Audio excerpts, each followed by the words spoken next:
Wakil Presiden terpilih Gibran Rakabuming Raka terus memantau pelaksanaan uji coba makan bergizi gratis. Sejauh ini, uji coba makan bergizi gratis telah dilaksanakan di wilayah Bogor, Jawa Barat, dan Solo, Jawa Tengah. Uji coba makan bergizi gratis di Bogor diadakan di sekolah dasar di wilayah Sentul. Menu makanan yang disajikan dipatok di harga Rp14.900 per porsi. Menu yang disajikan terdiri dari nasi, sayur labu, ayam goreng, pisang, dan susu. Di Solo, uji coba makan bergizi gratis dilakukan selama 2 hari.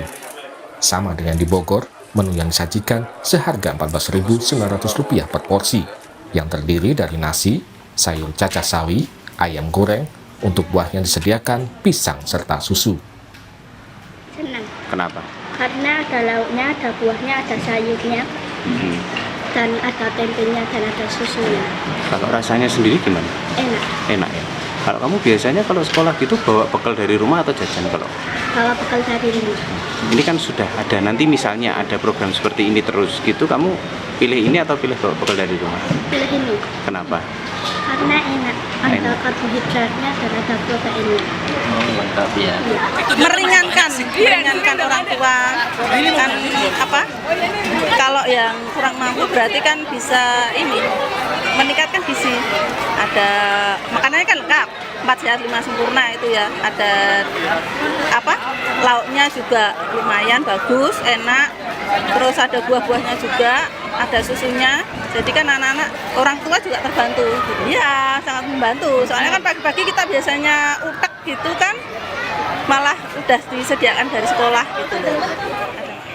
Dalam uji coba makan bergizi gratis di Solo juga melibatkan pihak swasta dan UMKM. Mekanisme penyediaan makanan bergizi gratis melalui layanan pesan antar online. Mekanismenya kami dari pihak sekolah sudah diberi penjelasan bagaimana cara untuk pesan. Kemudian hari ini kami sudah mulai pesan, hari ini sudah menerima, nanti sebentar lagi akan kami bagikan kepada anak. Pelaksanaan uji coba makan bergizi gratis di Bogor dan Solo mendapat kritik dari ekonom Selyos Bima Yudhistira. Bima menilai uji coba makan bergizi gratis harusnya tidak dilaksanakan di kota-kota di wilayah Pulau Jawa. Menurut Bima, target makan bergizi gratis adalah untuk menurunkan angka gizi buruk di wilayah 3T atau wilayah tertinggal, terdepan, dan terluar. Karena itu, uji coba seharusnya juga dilakukan di wilayah 3T. Awalnya target untuk makan siang gratis ini kan untuk bisa mengurangi gizi buruk. Kemudian sebelumnya ada stunting juga sebagai salah satu target. Jadi kalau untuk mengurangi gizi buruk sebaiknya bukan di daerah seperti Sentul atau Solo atau di daerah Jawa Tengah, tapi yang bisa dilakukan justru di Indonesia bagian timur, di wilayah 3T. Sehingga setiap uji coba bisa kemudian di tracking, dilihat bagaimana efektivitasnya, apa kesulitan yang dihadapi, dan juga apakah ini sesuai dengan target. Sementara itu, Wakil Presiden terpilih Gibran Rakabuming Raka menegaskan target makan bergizi gratis adalah di daerah 3T. Uji coba dilakukan secara bertahap, setelah di Bogor dan Solo, kemudian akan dilakukan di Surabaya, setelah itu akan diuji coba di daerah 3T. Kita jalankan secara bertahap dan sekali lagi fokusnya di area 3T ya. Anggarannya sudah terpasang ya. Kalau saat ini di Sentul, Solo, Sentul, Hambalang, Solo, Surabaya. Bagaimana efektivitas uji coba makan bergizi gratis sejauh ini? Kita ulas bersama Kepala SD Sentul 2 Bogor yang menjadi salah satu lokasi uji coba makan bergizi gratis kemarin, Pak Unet Junaidi. Hadir juga Wakil Ketua Umum TKN Prabowo Gibran, Pak Silvester Matutina, dan Direktur Eksekutif Selyos, Mas Bima Yudhistira. Selamat malam semua. Selamat malam. Selamat malam, saya ke Pak Unet dulu. Dari kemarin uji coba makan bergizi gratis, apa yang jadi evaluasi, catatan dari sekolah apa Pak? Dari sekolah itu, ya karena memang awalnya ketika memang mendengar informasi itu akan ada, sehingga semuanya warga sekolah itu menyambut antusias, gitu ya. Iya. Itu evaluasinya apa Pak? yang kami lihat dari sajian makan yang diberikan kemarin, memang untuk porsi anak cukup, lalu kemudian hal yang lain yaitu kelengkapan yang memang masuk pada makanan sehat dan bergizi itu ada. Oke. Di antaranya ada nasi, kemudian sayur, lauk, kemudian ditambah lagi dengan penyempurnanya susu, itu di antaranya. Menu itu diusulkan atau dari sekolah yang meminta menu variasinya? Itu dari kemarin itu diminta atau ditanya memang, untuk menunya itu dari sekolah, maunya seperti apa. Gitu, ya. Oke. Nah, kalau saya mau tanya ke Mas Bima sebenarnya kalau tadi di tayangan Anda mengkritisi kenapa ini tidak dilakukan 3T. Nah, apa sebenarnya yang jadi catatan? Apa bedanya? Kenapa harus jadi catatan harus dilakukan di Jabodetabek, ini jadi masalah menurut Anda?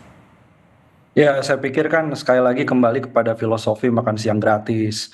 Itu bagaimana caranya bisa menurunkan angka gizi buruk. Sekarang prevalensi bayi dengan gizi buruk, anak sekolah dengan gizi buruk, itu kan di Papua Barat, Sulawesi Barat, kemudian di Maluku Utara. Jadi artinya Indonesia Timur ini harus jadi prioritas kalau mau uji coba di sana. Yang kedua, ada masalah yang lebih serius, yaitu soal masalah distribusi. Karena apa? Karena masalah distribusi di Indonesia bagian timur ini cukup kompleks. Sehingga harga misalnya 15.000, katakanlah pakai asumsi 15.000, itu di daerah Papua dengan distribusi yang panjang dan juga cukup mahal, itu apakah kemudian kualitas gizinya sama? Nah, ini masih jadi pertanyaan. Dan juga bagaimana caranya agar bahan pangan yang dikirim misalnya dari luar Papua itu bisa sampai ke Papua dan kemudian dalam kondisi yang bagus. Jadi tepat waktu. Kemudian satu lagi, ya ini terkait juga dengan bagaimana caranya bisa meningkatkan pelaku usaha UMKM. Nah, UMKM di Indonesia bagian timurnya apakah kemudian siap? Dan inflasi, yang saya lihat inflasi di Papua, khususnya Papua Barat, inflasi bahan makanannya itu masih cukup tinggi. Dan ini kan juga nanti akan menjadi disparitas dari sisi efektivitas dan kualitas dari program makan siang gratis. Dicoba dulu di 3T itu harusnya. Pak Sylvester tadi catatannya kenapa nggak di 3T, lalu juga bagaimana menghadapi berbagai masalah tadi dari mulai distribusi, juga inflasi di sana? Ya, yang pastinya akan dilakukan ya, karena memang prioritas itu adalah yang 3T itu. Jadi saat ini memang kemarin udah dicoba di Solo, di Bogor, termasuk di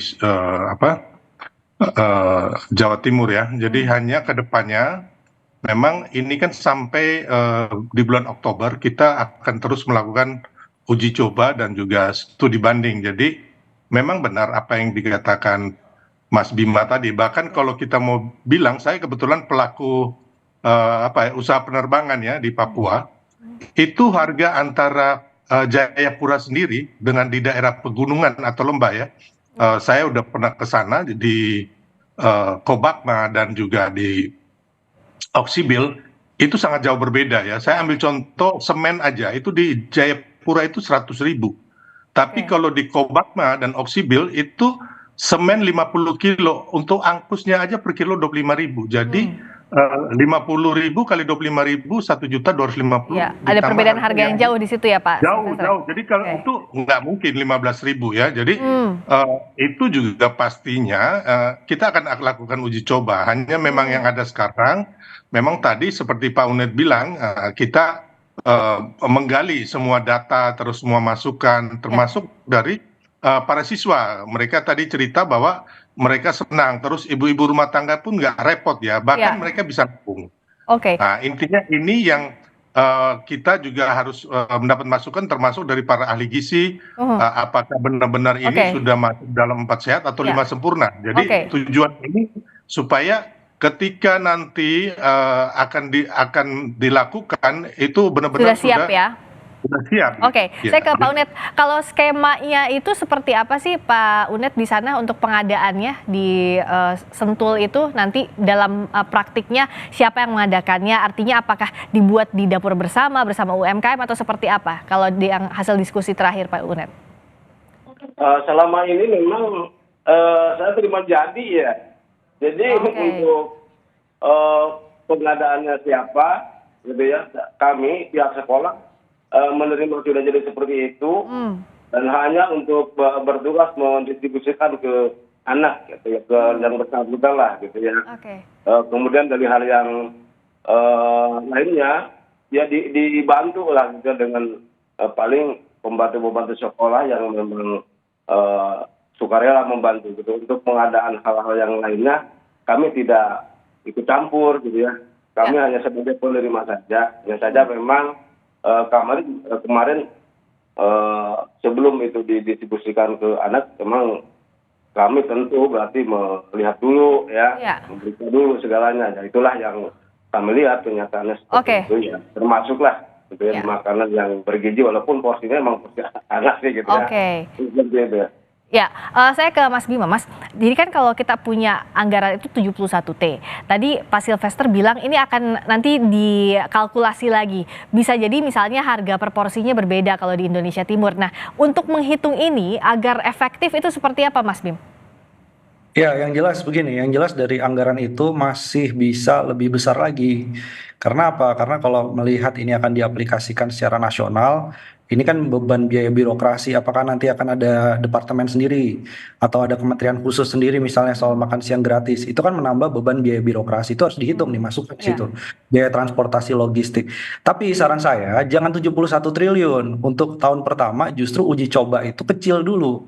Yang penting di pilot project ini dilihat 1 tahun pertama efeknya apa nih, mau nilai akademisanya naik, kemudian gizi buruknya kemudian turun, itu yang kemudian harus dievaluasi dulu baru diberlakukan di area-area lain di luar dari daerah 3T. Jadi kalau nggak punya prioritas nanti susah evaluasinya dan anggaran yang sudah keluar terlanjur besar. Apalagi kalau mau uji coba ini waktu cuma 2 bulan, langsung aja uji cobanya Pak di Papua, di Maluku, Sulawesi Barat gitu. Jangan terlalu sporadis juga ya di semua tempat juga saya kira efektif nanti.